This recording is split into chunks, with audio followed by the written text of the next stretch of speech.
I don't know about you, but yesterday, about 3 o'clock in the afternoon, my heart began to break when I heard the news that the beloved Blackpool Tower, yes, that of Strictly Come Dancing and Sprung Dancehall fame, was on fire. And you can see some of the pictures there ahead of you.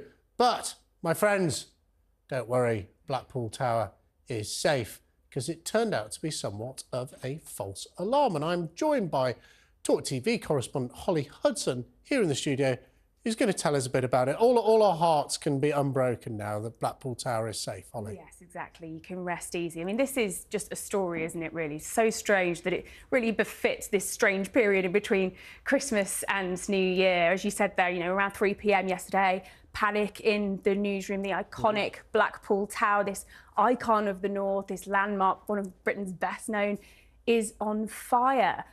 Emergency services descend, fire crews, 6 fire engines, Lancashire Fire and Rescue said at the time, drone teams, specialist rope climbing teams, the police were in attendance. Police helicopters, yes, exactly.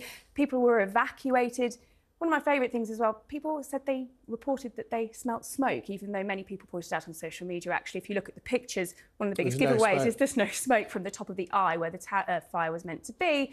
And turns out, as you mentioned there, you know, if you look at the pictures, it looks like the scene of a major incident, as it would be if this iconic landmark was on fire. Police tape the area, people urged to stay away, visitors evacuated.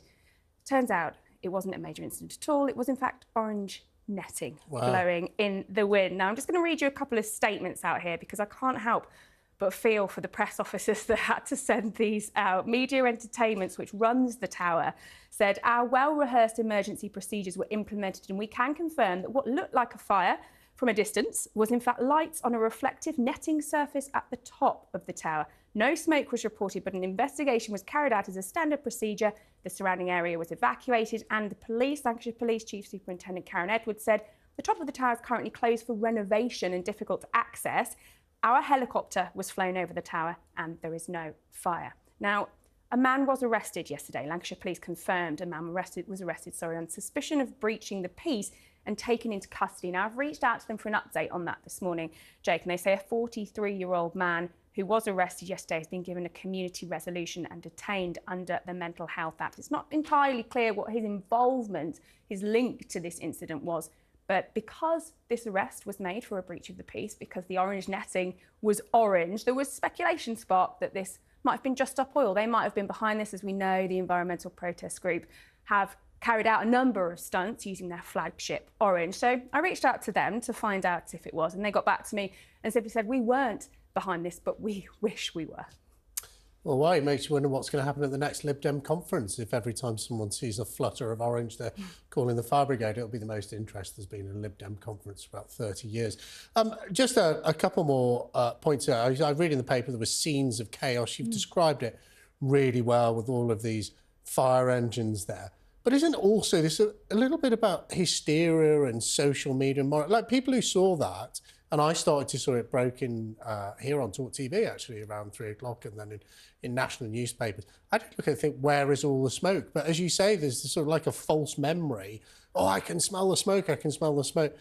And doesn't actually that make it quite hard for the agencies involved to work out what's true and what's not if you get this sort of blizzard of information online, particularly in Blackpool, which, by the way, is a great place to live. It's just up the road from me. I absolutely love Blackpool, as do all of my children, I might add.